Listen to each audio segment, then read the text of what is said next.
Agriculture in Kenya has been and still is the backbone of our economy. The biggest challenge, though, has been the right source of information on emerging trends in agribusiness and modern ways of farming. Seeds of Gold set out to package agriculture in a format that is both attractive and practical to the realities of modern farming.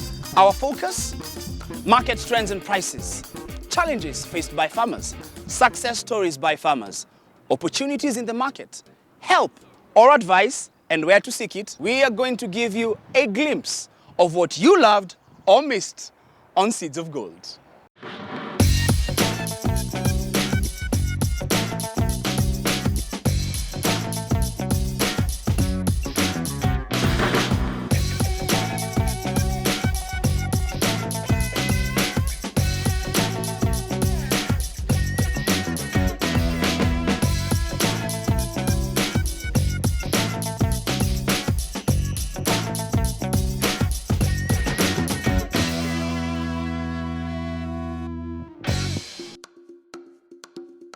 Recent research shows that commercial poultry farming in Kenya is creating billionaires while fulfilling the nutritional demand of many. Interestingly, kienyeji chicken farming in Kenya has spread widely, both in the rural and urban areas. It has become a main source of income. Delok Farming in Matasia specializes in the new improved kienyeji chicken production. They run a hatchery and also sell fully grown chicken. It all boils down to proper management. We recommend 7 or 8 hens to 1 cock. And that gives enough chance to all the hens to be mated. If you have a ratio, for example, of 1 to 20, the likelihood of some of the hens going without being mated is very high.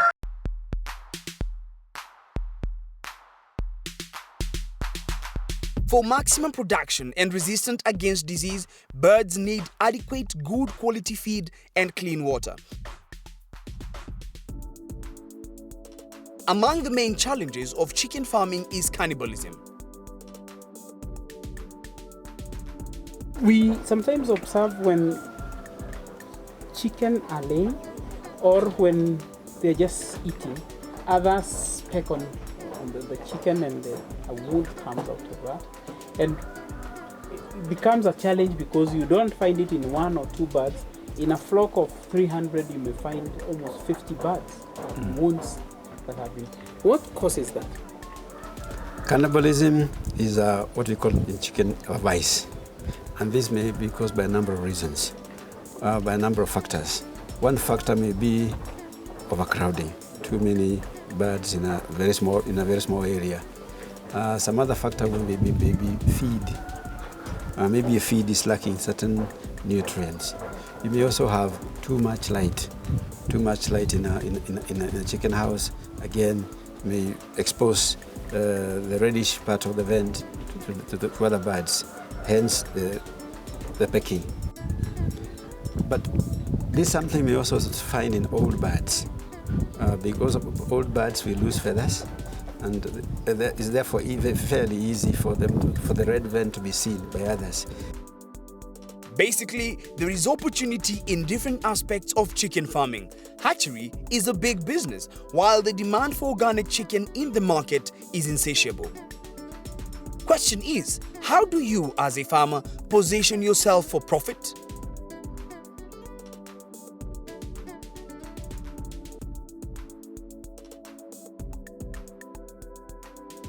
In our quest for opportunity, we visit a pig farm in Juja.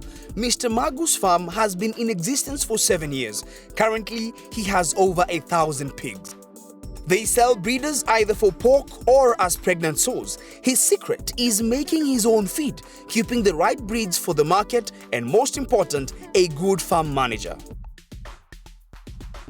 Hawa ni watoto wa Duroc. Spotted pigs, zote, Duroc pigs, tulitoa Denmark mbegu yake. Yeah. Na cost pesa mzuri, bei yake ni 40. Hata tuna range karibu 45k. Yeah, mazao yako ni mzuri, kama hawa wamesaliwa hivi, period yao itakuwa fupi kuuzwa. Miezi 5 na nusu watakuwa wanaenda soko. A healthy sow is capable of giving birth to between 10 and 25 piglets. They farrow thrice in a year, hence the profit margin increases with each farrowing pig. We catch up with Mr. Ogore from Egerton University. Nataka utueleze kidogo. Yeah. Difference ya breeds that are available in pigs na advantages ya breed fulani over breed nyingine. Kuna katika Kenya wakati huu kuna breed ambazo zinatumika zaidi ni 4. Kuna moja inaitwa Duroc.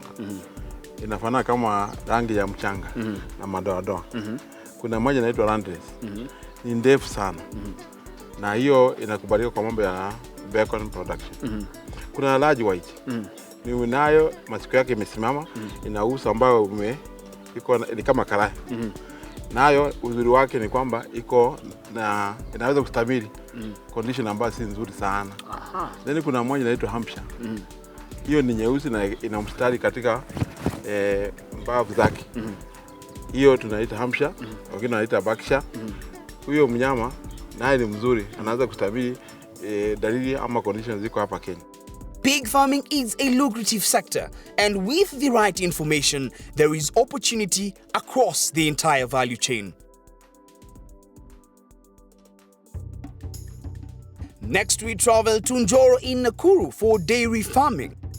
Most smallholder farmers view dairy as subsistence farming and not as a business. This generates a poverty trap with low production due to low investment. A dairy herd is dependent on the production of superior heifers. Bwana Karori, I can notice you have different breeds of cows. Which ones in particular do you have here?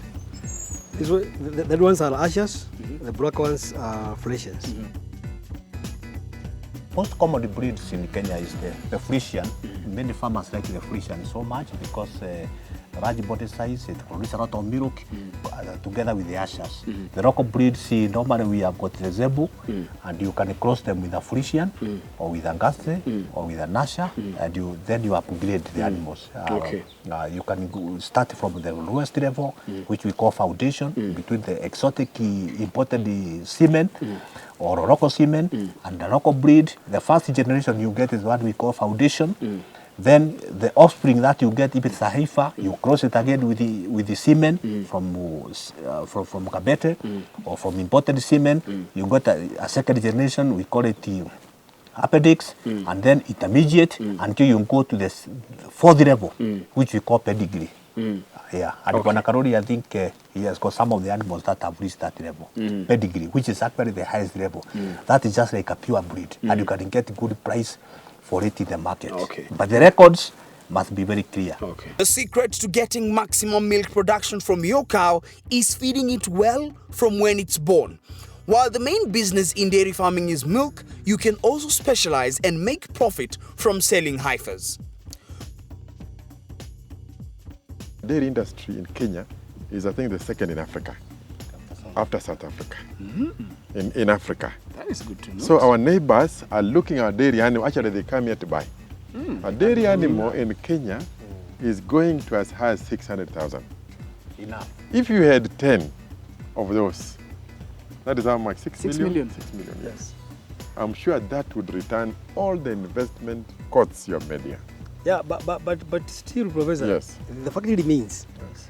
as far as the cost of milk is low, Yes. It will be difficult. it will be difficult for me to maintain a heifer. Yeah. Because I need that milk for the heifer to what I buy Up to 3 months. No, not up to 3 months to take the mother's milk. Yes. It is later after 3 months because I'm supposed to feed it properly. Yes.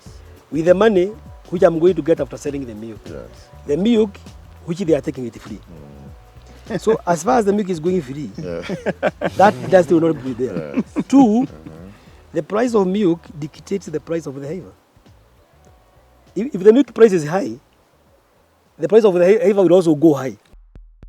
One important tip: create a habit of calling in your vet at every stage of livestock development. This will save you money and prevent any rising issues in good time.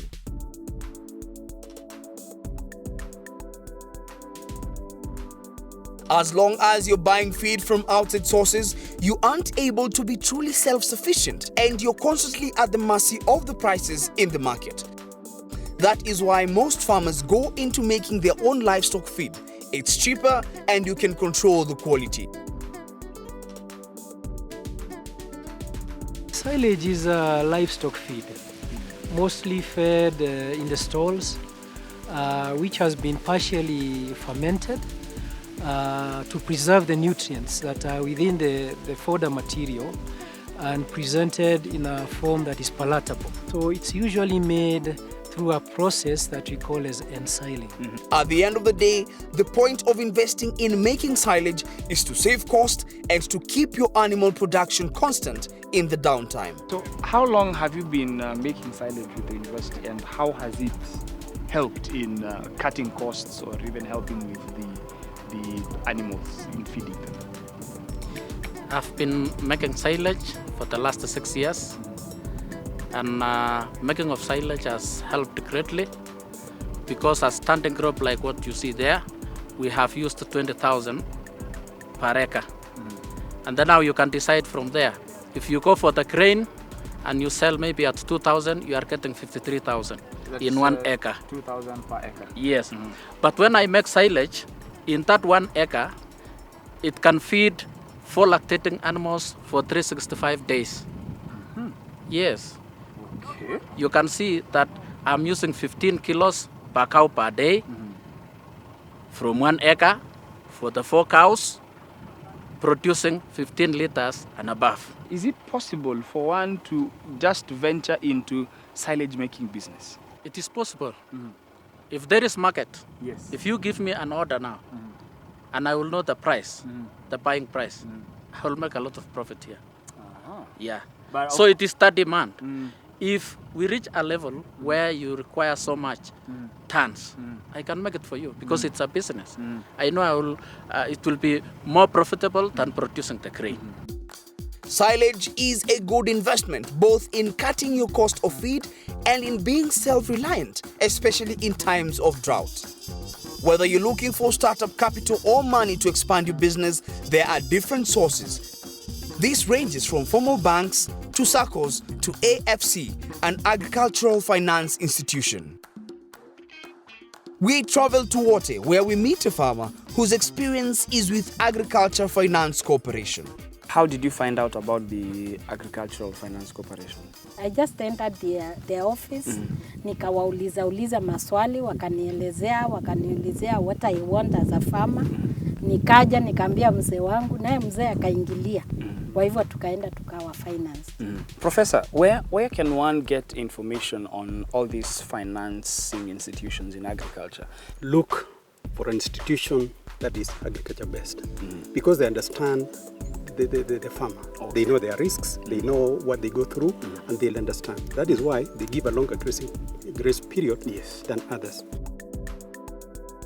In Kericho, majority of the farmers get their financing from SACCOs. Take us through how this SACCO operates. Okay.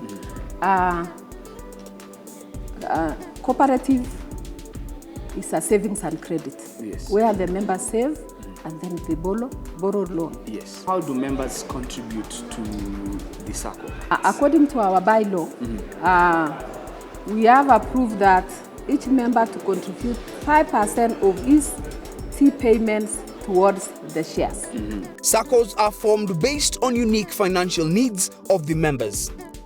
Uliungana na Kenya Highlands SACCO wakati upi? Niliungana kama Pelgut SACCO. Kujoin hiyo SACCO imekusaidia kivipi? Kuwa member SACCO vile nimeona amesaidia mimi sana.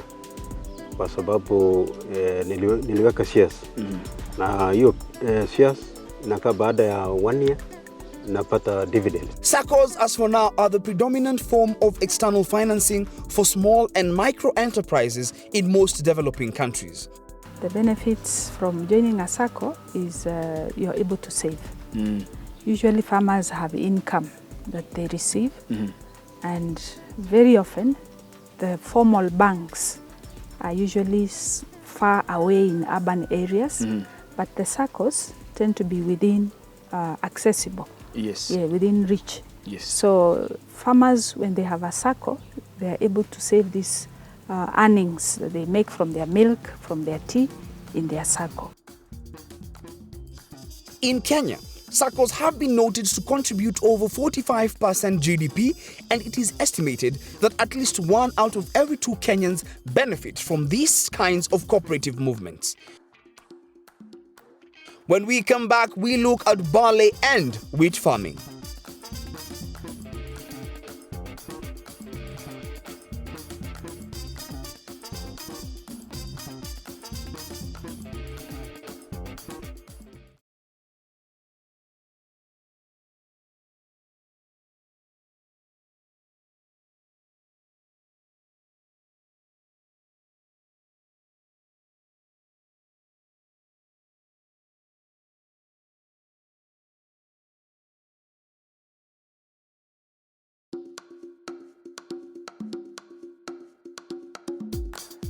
Narok is one of the main barley growing regions in Kenya that has suitable altitude for this crop. Barley farming in Kenya was introduced during the colonial era as animal food. It is now a principal ingredient used to process barley malt, vital for brewing beer. EABL controls most of the barley farming in Kenya. Thanks to the fact that you got the training back then from the Kenya Breweries Limited and the machinery, does that mean they are the only people who who you supply the barley to? Yes, kwanza hapo ndio kuna shida because hii crop yetu biashara yake ni monopoly sana. Although saa hii we are very friendly. Ile kasi ambayo tunaendesha mwaka 2-3 we are very much friendly na breweries. But we normally quarrel sometimes kwa mambo moja kadha wa kadha. Okay. Production of barley is increasing rapidly. Notably, in Rift Valley, it has shot up from 92,000 bags to over 600,000 bags in the last harvesting season. This and many untapped uses of barley, like animal feed and non-alcoholic beverages, means the opportunity is ripe for those ready to do business. Next, we tackle wheat, whose farming conditions and challenges are very similar to those of barley.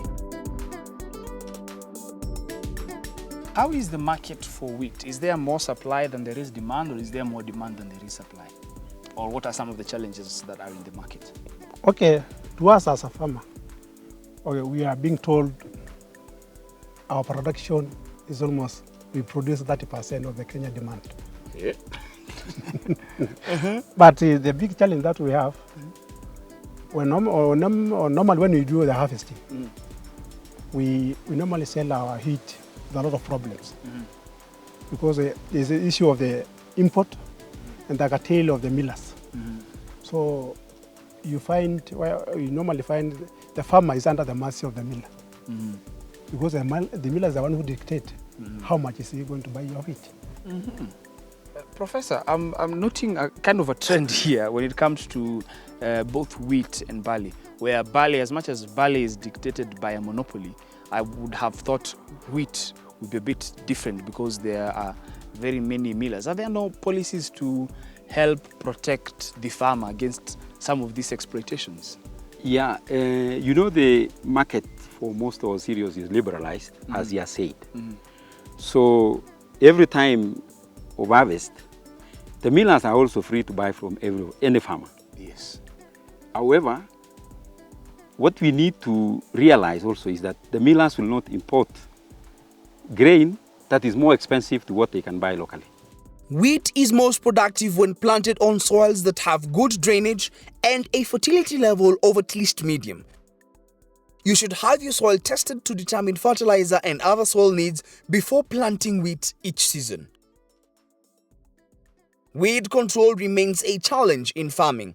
With both wheat and barley, there are 4 times during the production season when weed control practices can be employed: before planting, at planting, during crop development, and after harvest.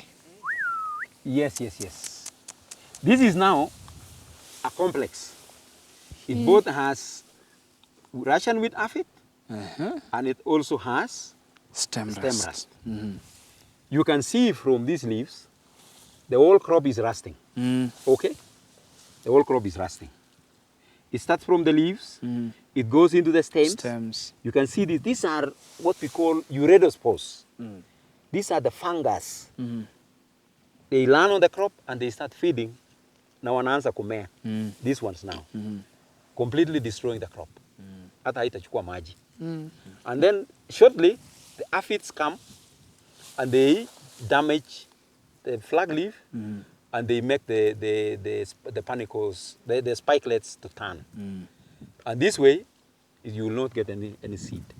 So a combination of UG99 stem rust together with aphids can cause up to 80 to 100% yields.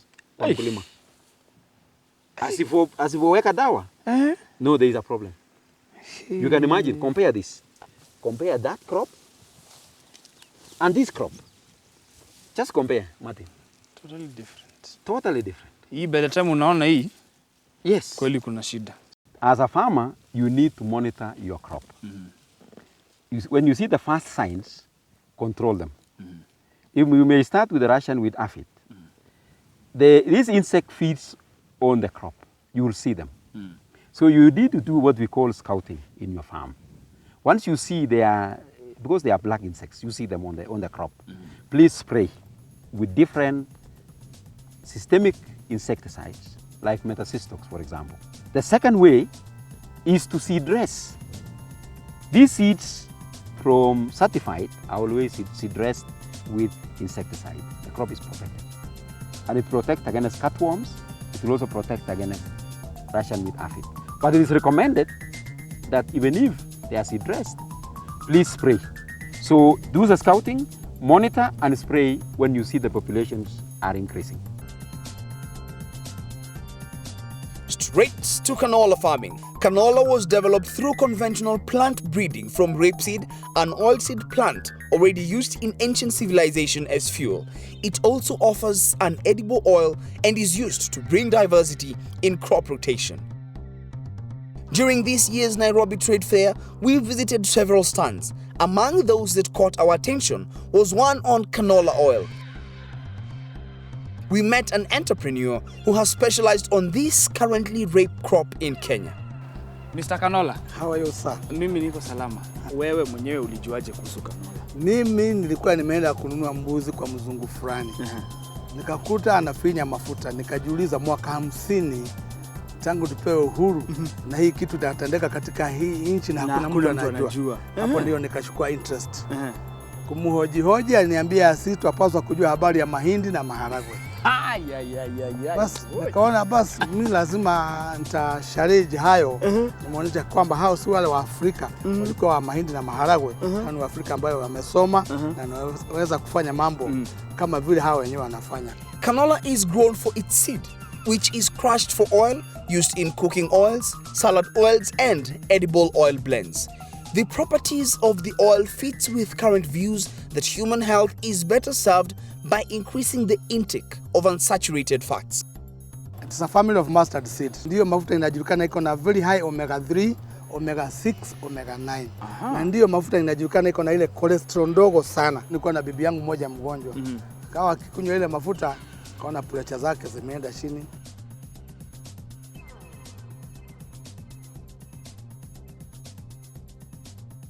From creating awareness of canola oil to extraction by cold press to dealing with market hurdles, Mr. Kimondo has also diversified into canola seed cakes, dairy and general animal feed as an alternative stream of income. Daktari, in some of the farms ambazo tumeenda tukapata watu wako na canola na pia kitu ambayo Bwana Kimondo alikuwa amemention ni ati canola ikiwa kwa shamba iko na advantage tayari hata kabla ya hujavuna. Canola ikiwa kwa family ya crucifer inakuwa na mizizi ya juu kwa soil kama hapa. Sasa it's only take nutrients from the top soil layer, reserving the ones below. So the advantage is that it can preserve the minerals down the soil horizon for another crop to come in to use that. Canola has fitted easily into the current production system, with high oilseed prices and low cereal prices generally making it the most profitable crop in most grain-producing regions in the world. The more the awareness of this oil and its benefits, the more the demand. If you can spot an opportunity in this relatively new product, then you're in business.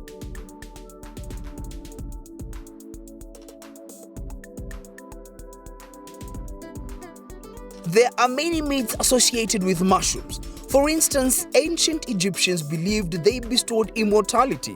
Whichever the case, mushroom farming is a profitable venture. You should get some training before you start, because you will find the process of planting and substrate preparation is quite scientific and must be done right.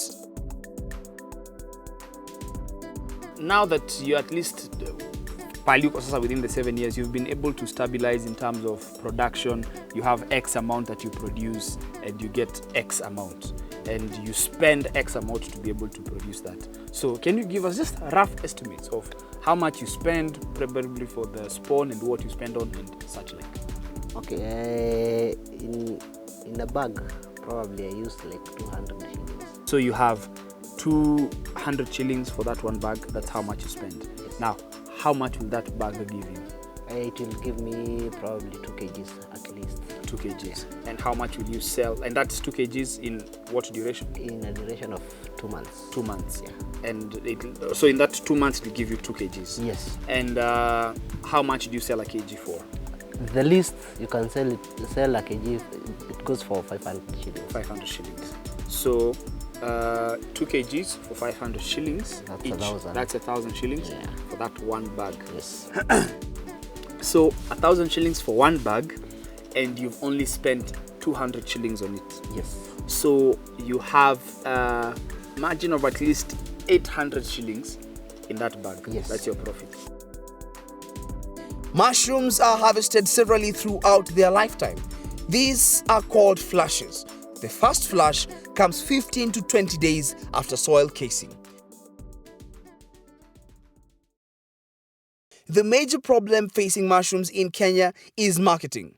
Some farmers have come up with creative ways of adding value to mushrooms, such as powder to make mushroom porridge. Tell us, what are some of the challenges that mushroom farmers face? One of the biggest challenges is marketing, and probably Muhia should tell us where he sells his mushrooms, because it's a highly perishable crop.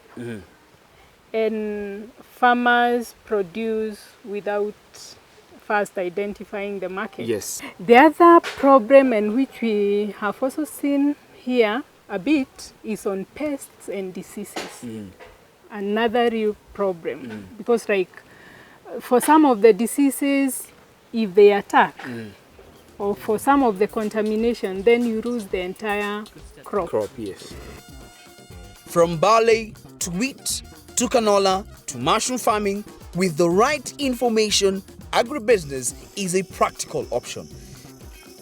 Coming up is greenhouse farming, which is a way of providing favorable environmental conditions to the plants, and organic farming, the healthy option.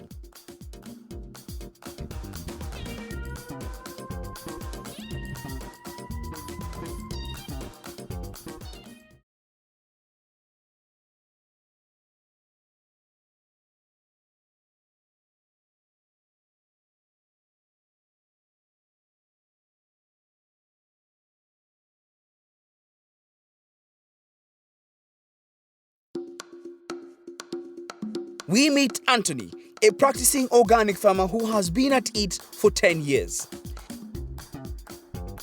Mr. Anthony, welcome. How are you? I'm good. Asante sana kwa kutukaribisha. Asante. This is Professor Birech from Egerton University. Organic farming is a form of agriculture that relies on techniques such as crop rotation, green manure, compost, and biological pest control. Organic farmers are not allowed to use synthetic pesticides or fertilizers. All agricultural products are produced organically. Most pesticides in the market have a 21-day waiting period before the produce can be harvested, but many farmers do not comply. This translates to direct impact of toxic chemicals to the consumers, causing numerous health problems. One final word from you, Professor, on why we should endeavor to go organic in Kenya. We now know there's something called climate change. All of us feel like there's some threat coming to us in the next several years. It could be in the time of our children, in the time of our grandchildren. Yes. And they say the climate is becoming so adverse and the rain is not coming. But if you do organic and mulch, it will take care of the water that is in there. So again, if we preserve the organic manure down, we don't release the carbon by burning it, and we don't destroy the climate again. Yes. So it is very important for the climate. At the same time, it's very important for the future of our soil. We don't want our grandchildren not to get anything from the soil. Next stop is an organic market. The model of this market is such that it can be applied and replicated anywhere. This provides an opportunity for entrepreneurs who wish to cash in on the growing demand for organic food in the different areas of the country. Anthony, hi. Sasa nimekukuta sokoni. Sio shambani. So this is where you as the farmer, you meet your customers. Yes. I'm guessing by the time you came here in the morning, these were both full. Yes, they were both and now they are gone. Yes. Do you experience that every week? Yes, mostly it's no bad. Okay, so if I bring 2 crates, even if I take home, it will be maybe a kilo or so. Yes. And are there customers who specific, because we were talking to Dennis and he mentioned that there are customers who go individually to a particular farmer every time. If they miss that farmer, they go home. Yes. Normally there are customers who are here waiting for us at 9 o'clock and they want specific varieties. So when they come and we are not here, they will wait. Driven by health needs and a passion for organic food, Dennis has developed this into a vibrant market. When I took over the market, I really needed to have structures in place because, for one, I was sick. I had a permanent condition that was incurable. So I couldn't allow anybody to participate in the market without any form of certification or anything to do with credibility. Them saying it's organic, but it's not really organic. Yes. Of course, there are principles that go hand in hand with organic things like fairness, credibility, just being honest, because we don't know what you do in your farm when you're not there. But now, just to clear this, we had to find an independent body. So we don't say you are organic, you're not organic. There is a body that does that. It's a local Kenyan body called NSAT. So NSAT would, if any farmer comes and says, I'm an organic farmer, I would love to participate. Then we say, oh, we're happy to have you on board, but before that, can you please get in touch with NSAT? So we link them with NSAT. Then NSAT would do their own professional background and checking. So they would visit the farm, test the soil, this and that, all the technical bits, and then they will do a report about that particular farm, not the farmer, farm, the state at which it is, what they're doing, what they're applying in terms of chemicals, fertilizers and all that. And then only then do we say, okay, this is what we have from the experts. Now, how can we go forward? Organic can mean a variety of things to different people. At the base of each meaning, it is a system of food, fiber, and fuel production that is free from synthetic pesticides and chemical fertilizers. We've developed the model. So all we're looking for is people that also love this concept and say, hey, can you come where we are? We want to take the markets there, but we don't want to push it. If you push it, then chances are it just becomes a business. Yes. Yeah. We want somebody saying, I love your concept. Can you come? Now, I see there is more than just organic carrots and organic vegetables. I see kiondos and statues. Are they organic as well? Good. Okay. If you look at the market is segmented in 1, 2, 3 phases. The first phase is where you get your fresh produce from the farm that's certified. The second phase is where we have things like bread, cakes, cheese, these are not 100% organic products, but they are healthier options. It's something that's better than what you'd find anywhere else. If you look at the areas where we have the arts, again, we really want to spice the market. Okay. We don't just want, we want a vibrant market. We want to give people a reason to come. So that's why you'd find, you know, your fresh produce, you'd find your things like breads, cakes. We do even have things like ice cream, and then the arts. So it's one area that has quite a bit of things, but very exciting. Yes. All right.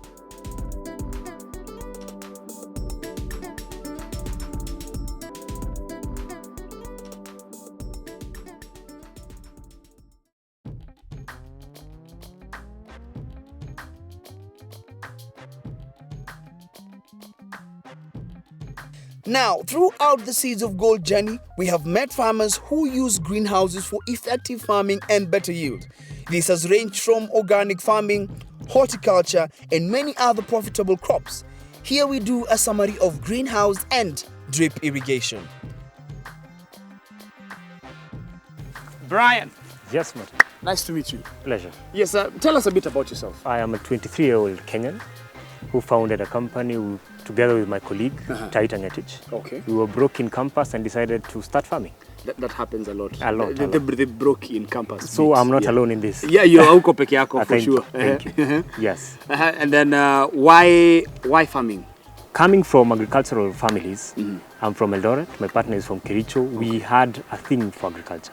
We had seen our parents' farm, we had seen our neighbors' farm. So we went for something we were comfortable with. Tell us, why greenhouse farming? Okay, greenhouse farming, for starters, you're able to plant high value produce that fetch better prices. So you're able to do a hybrid tomato Anna F1 that yields up to 15 kgs a plant. We construct greenhouses and open field irrigation systems. Let's say you have 5 acres, you want to do drip irrigation, we do that. We also have our own greenhouses that we have produce that we sell. Yes. And then apart from that, we offer agronomic support. You might have your own greenhouse, but you can visit your farm every 2 weeks and give you the advice on what to plant and the chemicals to use. We also have sensor technology. Yes. Tell us about that. So this is a tech aspect of farming. From our experience, the farm is way back down in Kericho. Okay. So you have a 2,000 liter tank. 2 days later, you're told maji imeisha. Pump imeharibika. So we got to know that there was a problem in terms of watering. You will tell the guy on the ground, spray this, he will spray that. Do weeding, do pruning, everything. But he doesn't think that water is essential or is that important. So we innovated a system, a farm automation kit that is solar powered, so it works anywhere. It is installed in your greenhouse or your open field irrigation, and you're able to remotely via text message monitor your watering. Yes. So you might decide to go for a wedding, and then you forgot to water your plants. Just text water on, it waters. Water off, it closes. Agri-business, agri-tech. Agri-tech. Yes. I want agri-money. Besides providing shelter from threatening weather, a greenhouse allows you to minimize the introduction and spreading of disease as you control what goes in and out. Professor, welcome. This is Brian with aluminum greenhouses. This is Professor Liu from Egerton University. Okay. Professor, welcome. Okay, thank you. Professor, engage us a bit by first telling us what is a greenhouse. Yeah, greenhouse is just a structure like this, but it should be covered with this transparent material, like polythene or glass. So greenhouses can also have glass, glass not necessarily glass will be much more expensive. Of course, of course. The idea is to reduce costs. Yes, I'm sure that's why you didn't use glass. Affordable. Professor, tell us what is the advantage or the benefit of doing greenhouse farming, or why should people do greenhouse farming? The greenhouse, the most important advantage is it can create a modified microclimate for the plants. Okay. So like when the weather is a little bit cold, this can have a little bit warm environment. Yes. When outside is raining, the structure can prevent the rain. Yeah, so we are not getting a lot of disease like in the open field. So even like during rain season, like tomatoes, it will be very difficult to grow outside. But in greenhouse, you can do it very well. Yeah, without using a lot of chemicals. Okay. potted plants and drip irrigation is a combination that is sure to give you a good return. Even in greenhouse farming, support from both agronomists and extension officers is important. Ken offers farmers such support. We don't like whereby we do a greenhouse. Yes. And then mkulima ameweka hapo kitu ajui atauza wapi, atapeleka wapi, hiyo kitu inakaa aje, itafanya nini. Yeah. So we also make sure that after doing this, we have to make sure that our farmers are also benefiting. So by doing that, we do the follow-ups by providing the agronomic support. So that's whereby we are directing them. Wanajua kama kupea mumea ikianza kuleta shida itakula, itapata nini, itaendelea aje, ndio sasa mazao yake ikue vile tunatarajia. Yeah. And that winds up our season's journey in bringing you the best agribusiness opportunities and expert advice. Watch us on YouTube, follow us on Twitter, and let's keep talking on Facebook. This is Seeds of Gold.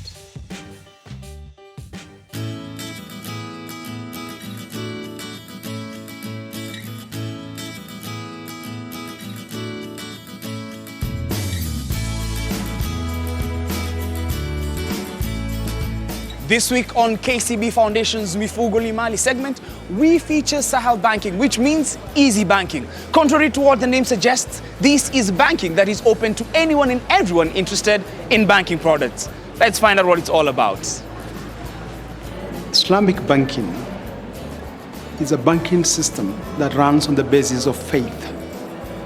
Especially the Sharia principles strictly forbids the provision of interest, either payment of interest or receiving of interest. It doesn't allow investments that are considered non-permissible from the Islamic Sharia perspective, that is businesses like alcohol, pornography, drugs, armed trafficking, or human trafficking, or anything that's considered harmful to the well-being and the welfare of the human society. And then you are not also allowed to invest in businesses that have excessive risks.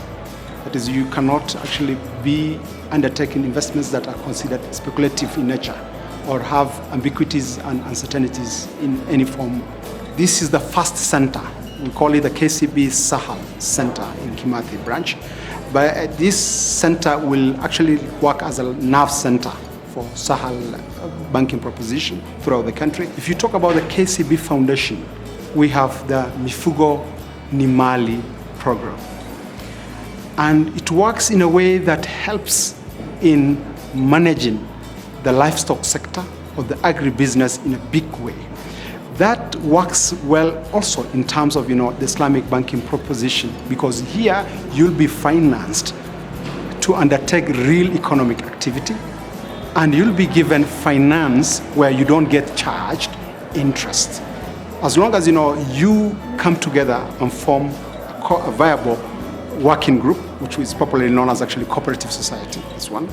Number two, you get the necessary skills that will help you carry out livestock investment program and projects in a sustainable way. Number three, you get financed to help commercialize your livestock venture and help grow and then pay back what is due to the bank. Actually, that one is called Qadr Hassan, which is benevolent loan from the Islamic banking perspective for groups. When we finance you to do agribusiness or being a livestock farmer, we will give you finance directly channeled to those ventures, where you'll not just be given money and we trouble you with, giving us returns in form of interest. But here we will actually be involved in ensuring that your venture succeeds. And as long as there's no element of negligence on your part, we stand to actually share the losses with you should it happen in an event. For Islamic banking, one challenge that we do face, not only in Kenya but globally, is people think that Islamic financial services are only meant for those who profess the Islamic faith. Whereas the Muslims think because it is faith-based, it's actually meant to be, charitable in nature. It is meant for everybody. What works in any form of partnership, be it in business or otherwise, is the impact that you make. And the Islamic financial services worked toward making positive impact in the society by tying financing to having tangible benefits that benefits everybody. Well, there we have it. Talk to us. Leave us your comments and suggestions. Hashtag Seeds of Gold TV. Follow us on Twitter, like us on Facebook, and subscribe to us on YouTube at Seeds of Gold TV. This is Seeds of Gold.